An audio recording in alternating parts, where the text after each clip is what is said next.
শহীদ president Ziaur রহমানের ৪৫তম শাহাদাত বার্ষিকী উপলক্ষে আজকে দোয়া ও মিলাদ মাহফিলে উপস্থিত আছেন নীলফামারী ৩ আসনের তারেক জিয়া মনোনীত ধানের শীষের প্রার্থী জনাব আলহাজ শহীদ আলী।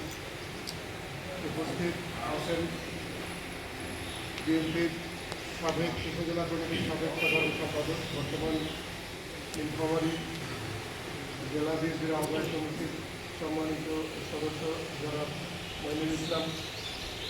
উপস্থিত আছেন বিভিন্ন অঙ্গ ও সহযোগী সংগঠনের বিভিন্ন পর্যায়ের নেতৃবৃন্দ।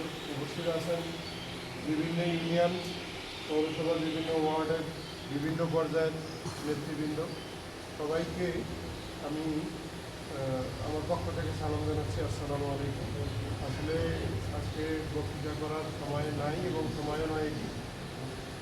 যে লোকটি না হলে বাংলাদেশ একটি স্বাধীন পতাকা পেত না, যিনি স্বাধীনতার ঘোষণা দিয়েছেন।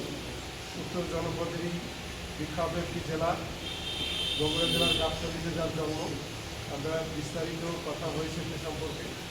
তো শহীদ প্রেসিডেন্ট জিয়াউর রহমান তার সহধর্মিণী ম্যাডাম খালেদা জিয়া, তিনিও গত হয়েছেন। তিনি প্রধানমন্ত্রী ছিলেন বাংলাদেশে কয়েকবার। তার কনিষ্ঠ পুত্র আরাফাত রহমান কোকো সহ ওই পরিবারের সকল আর যারা শাহাদাত হয়েছেন বা মৃত্যুবরণ করেছেন, আজকের এই দিনে তাদের রুহের আত্মার মাগফিরাত কামনা করে আমি আমার বক্তব্য এখানে শেষ করছি।